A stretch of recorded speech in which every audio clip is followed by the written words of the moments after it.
Sir କେତେ ସାଇ ମନ୍ଦିର ହେଇଗଲା ଆପଣ ପ୍ରତିଷ୍ଠା? ଆମେ ତ ଜାଣିଥିଲୁ 200 ପର୍ଯ୍ୟନ୍ତ ନାଇଁ ହେଲାଣି ସେ ବୋଲିକିରି। ଅନେକ ମୁଁ ଗଢି ପାରୁନି ମୋର ନା ମୁଁ ମାନେ ସଫିସିଏଣ୍ଟ କହିବେ। ପୃଥିବୀର କୋଣ ଅନୁକୋଣରେ ବିଭିନ୍ନ ସ୍ଥାନରେ ଏବେ ଗୋଟେ ସାଇ କରିକି ମନ୍ଦିର ଆସିଲି ଭୂମି ପ୍ରତିଷ୍ଠା। ପୂଜା କ୍ୟାନାଡାରେ। ଆଇ ଥିଙ୍କ ତା ପୂର୍ବରୁ ଗୋଟେ ଆସିଲି ଆସାମ ବୋଧେ କରିକି ଆସିଲି। ଆଇ ମିନ୍ ଏବେ ତ ମନେ ପଡୁନି। ଏଠି 2-4ଟା ଖଣ୍ଡେ ମତେ ରିକ୍ୱେଷ୍ଟ ଅଛି ଯେତେଟା ହବ ହବ। ଯେତେ ପର୍ଯ୍ୟନ୍ତ ଚାଲିଛି ତାକୁ ବହୁତ ମହାନ ଛୋଟ ନ ଭାବିକି ସରଳ ସ୍ଥିର ଗତିରେ କରି ଚାଲିବା, ସେଇଟା ବେଟର। ଏଇ ଯେତେ ସବୁ ସାଇ ମନ୍ଦିର ହଉଛି ପ୍ରତି ଜାଗାରେ ହଉଛି ବିଭିନ୍ନ ସ୍ଥାନରେ, ଆପଣଙ୍କୁ ବି ଆମନ୍ତ୍ରଣ ଆସୁଛି, ଆପଣ ଯାଇକିରି ନିଜେ ତାକୁ କରିକିରି ଆସନ୍ତି, ଉନ୍ମୋଚନ କରିକିରି ଆସନ୍ତି, କଣ ଅନୁଭବ ହୁଏ ସାର୍ ଆପଣଙ୍କୁ? ନାଇଁ ମୁଁ ତ ଗୁରୁ କର୍ମ କରିବା କଥା ନା। ମୁଁ ଗଲେ ମୋର ଏକ୍ସପିରିଏନ୍ସ ଏନର୍ଜିଟା ଯଦି ଦେବି ତାହେଲେ ଯେତେ ହଇରାଣ ଆଉ ବିଧି ଗୁଡା ଖରାପ ହେଇଯାଏ ସେଟା ହୁଏନି। ବିଧି ଅନେକ ଗୁଡାକ ଲୋକ ଜାଣନ୍ତିନି, ଆଉ ଜିନିଷଟା 3 ଘଣ୍ଟା ଥିବ 10 ଘଣ୍ଟା କରିଦେବେ। ସିଷ୍ଟମଟା ଠିକ ଜାଣିନଥିବେ, ଲୋକ ହଇରାଣ ହଉଥିବେ। ମାନେ କେମିତି ସରଳ ସହଜ ଉପାୟରେ ପ୍ରତିଷ୍ଠା କରାଯିବ, ଦ୍ୟାଟ୍ସ ମାଇ ଫାର୍ଷ୍ଟ ଟାର୍ଗେଟ। ଆପଣ ବହୁତ ପୁସ୍ତକ ସାର୍ ଲେଖିଛନ୍ତି, ସେ ସବୁ ପୁସ୍ତକ ବିଷୟରେ ଟିକେ ଟିକେ ଜାଣିବି, କୋଉଠୁ ଆରମ୍ଭ କରିବି କୋଉଠି ଶେଷ କରିବି। କିନ୍ତୁ ଯେହେତୁ ଆମେ ଗୁରୁ ଭାଗବତ ଉପରେ ଆଲୋଚନା କରୁଛନ୍ତି, 9ଟି ତାର ଭଲ୍ୟୁମ୍, ମୁଁ ପୁଣି ସେଇ ପ୍ରଥମ ପ୍ରଶ୍ନକୁ ଯିବି। ପ୍ରଥମରୁ ଯୋଉ ପ୍ରଶ୍ନ ଆପଣଙ୍କୁ କରିଥିଲି ସାର୍, ତା ତତ୍ତ୍ୱ ସାର୍ କଥା, ଏ 9ଟା ଭଲ୍ୟୁମ୍ରେ କଣ ଅଲଗା ଅଲଗା ଅଲଗା ତତ୍ତ୍ୱ ଦେଇଛନ୍ତି। କିଏ କହନ୍ତି ଇଏ ନବଦା ଭକ୍ତିର ମାର୍ଗ ବୋଲିକିରି, କିଏ କଣ କହନ୍ତି, କିନ୍ତୁ ତା ଭିତରେ ପ୍ରକୃତ ଆପଣଙ୍କ ମୁହଁରୁ ସାର୍ ଜାଣିବାକୁ ଚାହିଁବି କଣ ତାର ତତ୍ତ୍ୱ ଏ 9ଟି ଯାକ ଭଲ୍ୟୁମ୍। ଆଉ 2ଟା ଭଲ୍ୟୁମ୍ ସେଟା ଏକାଦଶୀ ହେଇଯିବ। ଏକାଦଶୀ ଶୁଣନ୍ତୁ, ମୋର ପ୍ରାୟ 70 ଖଣ୍ଡେ ବହି ସବୁ ଭେରିୟସ୍ ଭାଷାରେ ହେଇସାରିଛି। ଗୁରୁ ଭାଗବତର କେତେ ଭଲ୍ୟୁମ୍, କେତେ ଭାଷାରେ, କେତେ ଖଣ୍ଡ ପର୍ଯ୍ୟନ୍ତ ହେଇଛି, ନୁହେଁ କି ସବୁ ଗୁଡା ସବୁ ଖଣ୍ଡ ହେଇଛି ଚାଲିଛି। ଯେମିତି କାଲି ସାଂସ୍କ୍ରିଟର ସେକେଣ୍ଡଟା ଗଭର୍ଣ୍ଣର ବାବୁ କଲେ ସେଟା ହେଇସାରିଛି। ଅସଲ କଥା ହେଲା ଗୁରୁ ଭାଗବତ କଣ କହିବାକୁ ଚାହୁଁଛି, 3-4ଟା ଜିନିଷ ମୁଁ କହିଦିଏ। ପ୍ରଥମ ହେଲା ଆମର ଆଦିମ କାଳରୁ ଯୋଉ ଗୁରୁ ପରମ୍ପରା ଥିଲା, ମାନେ କି ବ୍ୟାସ କୁହ ବଶିଷ୍ଠ କୁହ, ସେଟା କଣ ଥିଲା। ଆମର ଐତିହାସିକ ସାଂସ୍କୃତିକ ବ୍ୟାକଗ୍ରାଉଣ୍ଡରେ ଗୁରୁ ପରମ୍ପରା କଣ ଥିଲା। ଆମର ସେଥିରେ ଯୋଉ ରାମାୟଣ ମହାଭାରତ ଲେଖା ହେଲା, ପୁରାଣ ଲେଖା ହେଲା, ପୁରାଣଟା କଣ ସେ ଭିତରେ ସେଗୁଡା ସବୁ ଆସିଗଲା। ବେଦଟା ଲେଖା ହେଇଥିଲା କଣ, ସେ ଭିତରେ ବହି ଗୁଡାକରେ ଗୁରୁ ପରମ୍ପରା ବିଷୟରେ କଣ ଲେଖା ହେଇଛି। ମାନେ ନାରଦ ପୁରାଣ, ମନେକର ଶାମ ପୁରାଣ, ଏ ଭିତରେ ସବୁ ଲେଖିଥିଲେ ବ୍ୟାସ ମୁନି ହେରିକା, ଲୋମହର୍ଷଣ, ସେମାନେ କିଏ? ଯୋଉମାନେ ଆମର ପରମ୍ପରା ଗୋତ୍ର ଦେଲେ, କିଏ ଦେଲେ? ଏଇ ଗୁରୁମାନେ ଦେଲେ। ଆଜ୍ଞା, ଏ ଗୁରୁମାନଙ୍କ ମହତ୍ଵ କଣ ଥିଲା ତାଙ୍କର ଦେଖିଲା ବେଳେ? ଆଗରୁ ପିଲାଦିନ ଲୋକମାନେ ପଢଉଥିଲେ, 7-8-9 ବର୍ଷରେ ପଢଉଥିଲେ, ତାଙ୍କ ପୁରା ଜୀବନଟା 16 ବର୍ଷ ପର୍ଯ୍ୟନ୍ତ ତାଙ୍କ ସାର୍ ରହିଲା।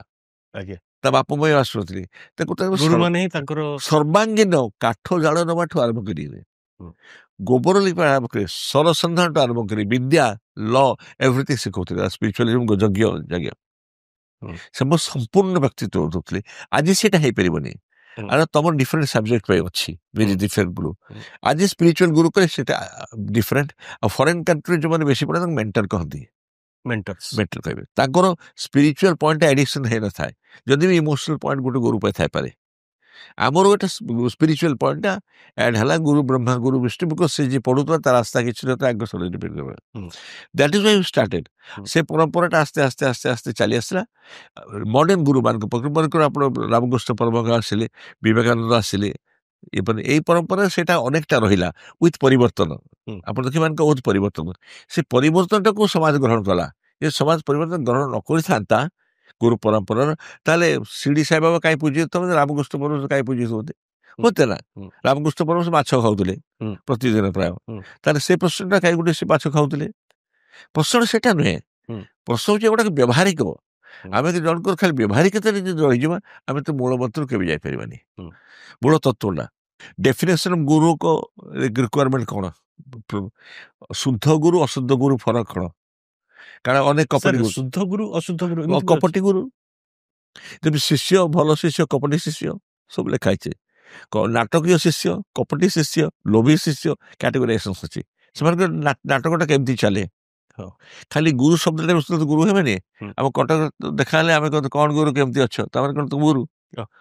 ନାଇଁ ନା, ସେ ଗୋଟେ ଶବ୍ଦଟା ଅନେକ ଦୁର୍ବ୍ୟବହାର ହେଇଯାଇଛି ବି।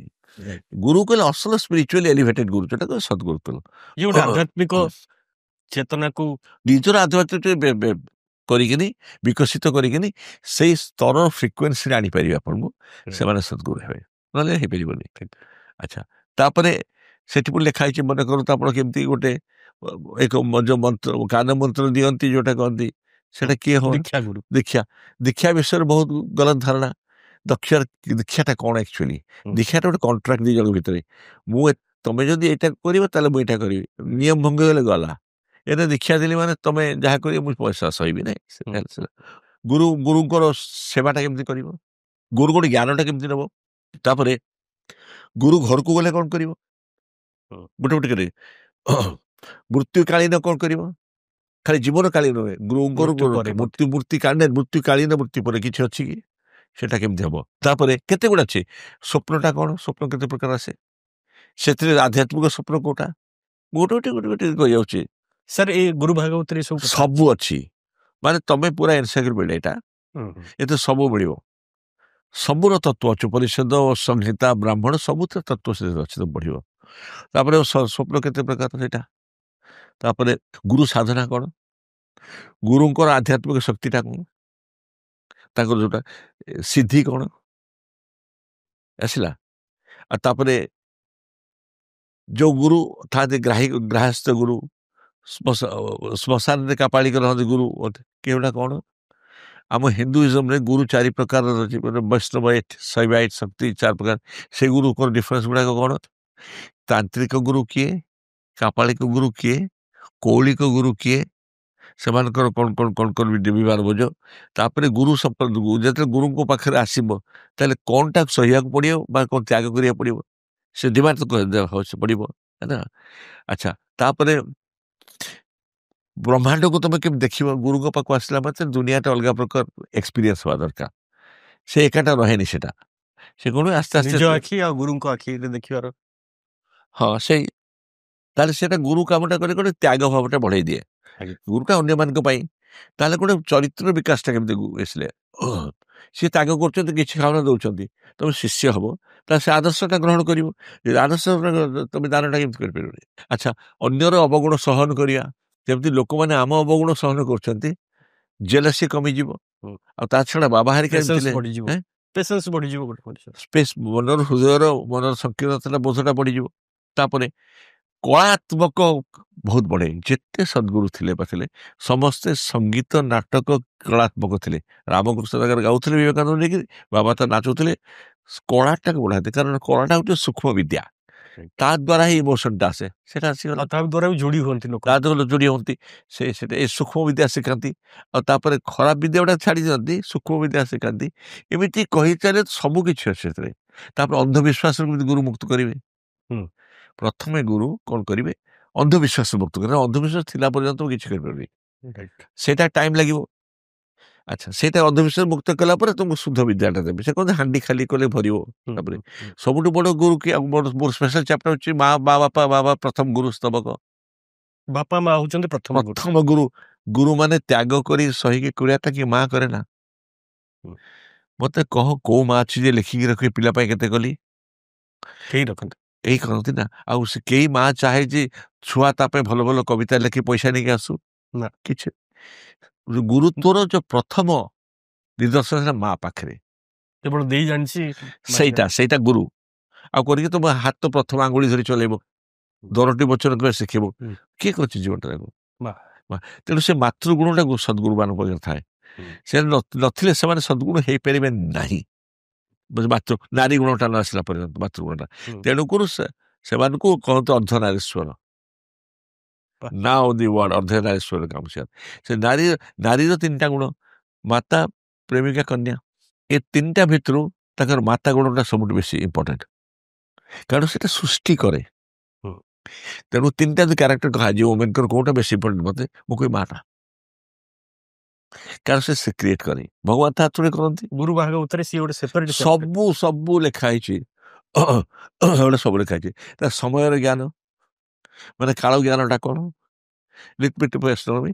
ତମେ ପଢିବ ସେଟାକୁ, ଆମେ ଜଣେ ଜୀବନଟା ଚାଲିଯିବ ସେଟା ପୁରା। ମୋତେ ଗୋଟେ କହିବାକୁ ଚାହୁଁନି, ଖାଲି ଏଇ ମଲା ବେଳେ କଣ କରିବି? ବହୁତ ଲୋକ, କିଛି ଲୋକ, ବହୁତ ନାହିଁ, ମଲା ବେଳକୁ ସେ ଗୁରୁ ଭାରତର ମୃତ୍ୟୁ ବିଦ୍ୟାଟା ପଢିକି ଶୋଇଛନ୍ତି, ଶରୀର ଛାଡିଛନ୍ତି। ୟୁଏସରେ ଏଠି ତାକୁ ଗୋଟେ ସାନ୍ତ୍ୱନା ଦିଏ ମଲା ଆଗରୁ ଯେ କେହି ନଥାନ୍ତି, କେବଳ ଏକା ଯିବାକୁ ପଡ଼ିବ। ସାନ୍ତ୍ୱନା ପାଇବା ପାଇଁ ସେ ଗୁରୁ ଶକ୍ତି କ'ଣ କାମ କରେ କି? এই ଫିଲୋସଫିଟା କାମ କରେ କି? ହଁ, ବହୁତ ଲୋକଙ୍କୁ ସେ କାମ କରେ। ବିପଦରେ ବେଳା ହେଲେ ବେଳେବେଳେ କ୍ୟାନ୍ସର ହେଇଗଲା, କ'ଣ ମରିବି, ଜୀବନର ସମସ୍ୟା ବେଳେ କ'ଣ ଏଟା ଶାନ୍ତି ଦିଏ କି? ହଁ, ବହୁତ ଶାନ୍ତି ଦେଉଛି। ସବୁ ଫଙ୍କସନ୍ରେ ମନେକର ଆମର ଯେଉଁ ଫେଷ୍ଟିଭିଟିଜ୍ ଅଛି, ସବୁ ଫେଷ୍ଟିଭିଟିରେ ଆମେ କ'ଣ ଗୁରୁଙ୍କୁ ମନେ କରୁଛୁ କି? କରିକି ତାଙ୍କ ସାଙ୍ଗରେ ଆନନ୍ଦିତ ହେଉଛୁ କି? ସେଇଟା ରହୁଛି। ଆମର ଯେତେ ଦେଖିବ ୟୁଏସ୍ରେ ଯେଉଁଠି ମୁଁ କରୁଛି ସେ ନିଶ୍ଚୟ ଗୁରୁ ଭାଗବତ ପାଠ ନେଉଛି, ଏବେ ତ ହେଉଥିଲା। ତାହେଲେ ସେଟା ସାଥିରେ ନେଇକି ଯିବା କଥା। ଜଣେ ଆଧ୍ୟାତ୍ମିକ ସଙ୍ଗୀ ଗୁରୁ ଲୋକ। ଦେବ ପୂଜା ପାଇଁ ପ୍ରେସ୍କ୍ରାଇବ୍ ଅଛି, କାଳୀଙ୍କୁ କେମିତି ପୂଜା କରିବ, ପାର୍ବତୀ କେମିତି ପୂଜା କରିବ, ତାଙ୍କର ବୀଜ ମନ୍ତ୍ର ଅଛି, ତାଙ୍କର କ'ଣ ଅଛି, ସବୁ ଅଛି ସ୍ପେସିଫାଇଡ୍। ବସ୍ତୁ ଗୁଡାକ ସେମିତି ଅଛି ସବୁ। ନ କଲେ ବାଧା ହବ। ଗୁରୁ ପୂଜା ସେମିତି କିଛି ନାହିଁ। ଗୁରୁଙ୍କୁ ସବୁ ପୂଜା ହଁ ନାଇଁ, ଭାବରେ ଭାବ ପୂଜା ତ ବସ୍ତୁ ପୂଜା ନୁହେଁ। ଆଉ ମାକୁ ଛୁଆ କ'ଣ ପ୍ଲିଜ୍ କରେ ବସ୍ତୁ ଦେଇକିନି? ଭାବ ଭାବରେ ସେପାଇଁ କହିଲେ ତୁଳସୀ ପତ୍ର ନାରାୟଣ କହିଲେ ମଧ୍ୟ ଚଳିବ। ଏ ତୁଳସୀ ପତ୍ରଟା କହିଲେ ଦ୍ୟାଟ୍ସ ଦି ବେସିକ୍ ମିନିମମ୍, ଯେ ଭାବରେ ହେଲେ ଗୁରୁ ଯାହା ବି ଦେବ ଗ୍ରହଣ କରି।